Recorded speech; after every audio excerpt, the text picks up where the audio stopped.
20 साल की सजा पूरी करके बाहर आया एक कैदी एक रेस्टोरेंट में बैठकर नाश्ता कर रहा था। अचानक बाहर कई पुलिस गाड़ियां आकर रुकी और पूरे रेस्टोरेंट को घेर लिया। पुलिस को पूरी तैयारी में देखकर जैक को तुरंत समझ आ गया कि कुछ गड़बड़ है। उसने जल्दी से रेस्टोरेंट के अंदर नजर दौड़ाई। अंदर सिर्फ एक बुजुर्ग कपल 8 और 2 बच्चे थे। उसी पल उसे साफ हो गया कि पुलिस उसी के लिए आई है। जैक घबराया नहीं। उसने चुपचाप अपना कांटा रखा और आराम से कुछ $100 के नोट निकालकर बिल चुका दिया। उसी वक्त 2 पूरी तरह हथियारबंद पुलिस वाले दरवाजा तोड़कर अंदर घुस आए।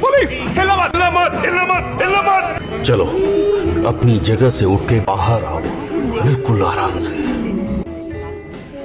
चलो अब उठो। लेकिन उन्हें नहीं पता था कि जैक एक रिटायर्ड जनरल रह चुका है और इन 2 अफसरों से निपटना उसके लिए कोई बड़ी बात नहीं थी। लेकिन जैक ने कुछ किया नहीं। उसने चुपचाप हाथ ऊपर कर दिए और गिरफ्तारी में पूरा सहयोग किया। उसे डर नहीं लग रहा था। असल बात ये थी कि वो इस छोटे से शहर में नया था और हालात समझना चाहता था। इसलिए उसने पहले जानकारी इकट्ठा करने का फैसला किया। पुलिस स्टेशन पहुंचने पर ऑफिसर केली ने उसे एक फॉर्म दिया और पर्सनल डिटेल्स पूछी। लेकिन जैक खामोश रहा और बस पुलिस स्टेशन की हर छोटी बड़ी चीज को ध्यान से देखता रहा। उसका ये रवैया चीफ एलन को गुस्सा दिला गया। उसने तुरंत ऑन ऑर्डर दिया कि जैक को डिटेंशन रूम में डाल दिया जाए। उसी वक्त डिटेक्टिव यैक्स बीच में आ गया। वो जैक को मीटिंग रूम में ले गया और गिरफ्तारी की वजह समझाई। पिछली रात शहर में एक बेहद बेरहम मर्डर हुआ था। पीड़ित को सिर के पीछे से 9 mm की 2 गोलियां मारी गई थी। मौत कंफर्म होने के बाद भी कातिल ने 2 घंटे तक बॉडी पर हमला किया और आखिर में उसे कार्डबोर्ड से ढक दिया। और आज सुबह एक गवाह ने जैक को क्राइम सीन के पास देखा था। इस वजह से जैक सस्पेक्ट बन गया था। पूरी कहानी सुनने के बाद जैक, जो अब तक चुप था, आखिरकार बोला, क्योंकि मैंने किसी को नहीं मारा, कम से कम हाल ही में तो नहीं,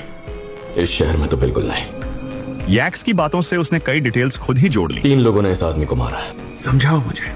हत्यारे को बंदूकों की अच्छी जानकारी थी। गोलियां छोटी कैलिबर 9mm 95 ग्रेन की थी, जो सबसोनिक है। उसने साइलेंसर यूज किया। यैक्स उसकी सोच से प्रभावित तो हुआ, लेकिन ये सवाल बना रहा कि वो वहाँ कर क्या रहा था। जैक ने बताया कि वो आज सुबह ही बस स्टेशन पहुंचा था और एक अंधे ब्लूज सिंगर को श्रद्धांजलि देने इस शहर आया था। लेकिन पुलिस को उसके पास सिर्फ एक टूथब्रश, एक फ्रेंच मेडल और $200 मिले थे। इतना कम सामान लेकर 800 किलोमीटर का सफर। किसी को उसकी बात पर यकीन नहीं हुआ। कोई LIB न होने की वजह से यैक्स ने उसे लॉकअप में ही रखने का फैसला किया। तभी केस में अचानक मोड़ आ गया। मरे हुए आदमी के जूते के नीचे कुछ नंबर मिले। उस नंबर को ट्रेस करने पर वो पॉल तक पहुंचे, जो एक बैंक एग्जीक्यूटिव था। ये अच्छे कपड़ों में रहने वाला आदमी पहले अकड़ में बोला कि उसे कुछ नहीं पता, लेकिन जैसे ही उसने खिड़की के बाहर एक काली गाड़ी देखी, उसका चेहरा बदल गया। पुलिस कुछ बोल पाती उससे पहले ही वो घबरा गया और बोला, मैंने किया, मैंने उसे मारा है, वो मैं ही था।